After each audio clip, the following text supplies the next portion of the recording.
زمینی حقائق کے لیے میں ہوں محبوب نعمت تنولی۔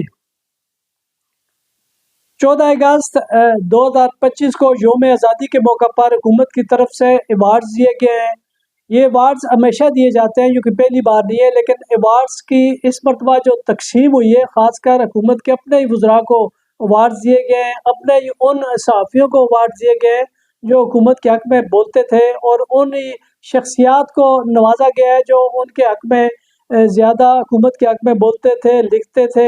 اس وجہ سے بعض لوگ جو میرٹ پہ تمغہ لینے والے تھے وہ بھی تنقید کی زد میں آ رہے ہیں۔ یہ ایوارڈز کس کس کو دیے جاتے ہیں؟ اس میں کیش ایوارڈ کیا ہوتا ہے، اس میں کیش ملتا ہے نہیں ملتا، اس کے بعد پلاٹس ہوتے ہیں نہیں ہوتے، سول اور ایکسی ایوارڈز کی تفصیلات کے حوالے سے آئیے یہ رپورٹ دیکھتے ہیں۔ وطن عزیز میں ایوارڈ دینے کا عمل ہمیشہ سے متنازع رہا ہے، بالخصوص سول ایوارڈز کا۔ عام آدمی اس حوالے سے اس ابہام کا شکار بھی رہتا ہے کہ شاید تمغہ امتیاز لینے والوں کو نہ جانے کتنے نقد انعامات اور پلاٹ ملتے ہوں گے۔ ظاہر ہے حکومت کی جانب سے سرکاری پروٹوکول کے ساتھ ایک میڈل ملنا اعزاز کی بات ہے۔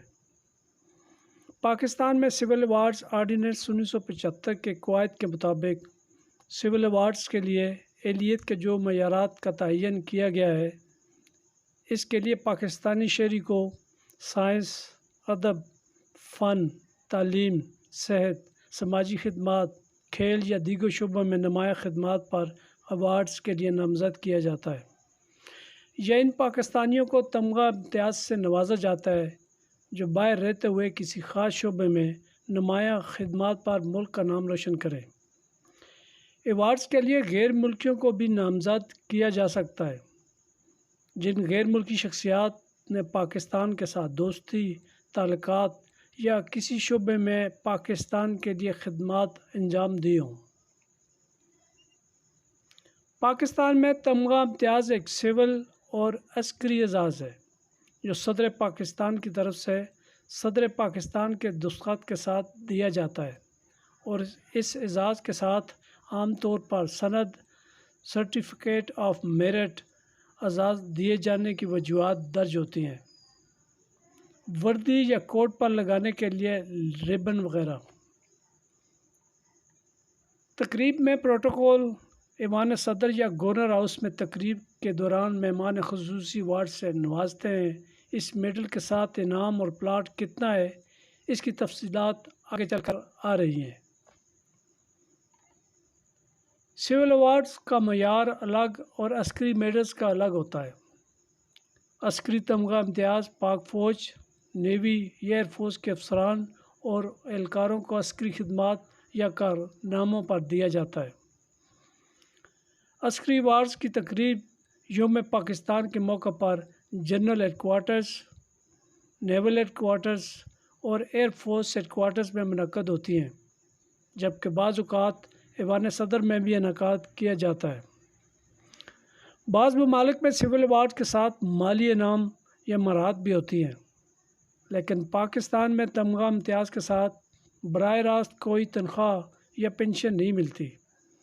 البتہ کچھ صوبائی حکومتیں یا نجی ادارے خاص خدمات پر اعزاز یافتہ کو اضافی انعام، گرانٹ یا زمین دے دیتے ہیں، لیکن یہ حکومت پاکستان کے تمغہ امتیاز پیکج کا حصہ نہیں ہوتا۔ یہ الگ اعزازی فیصلہ ہوتا ہے۔ حکومت پاکستان کی طرف سے براہ راست نقد انعام یا پلاٹ نہیں دیا جاتا۔ البتہ بعض ادارے، خاص طور پر فوج، اپنے اندرونی سسٹم میں اعزاز یافتہ کو اضافی مہارت دیتی ہے جو بلحاظ خدمات ہوتی ہیں۔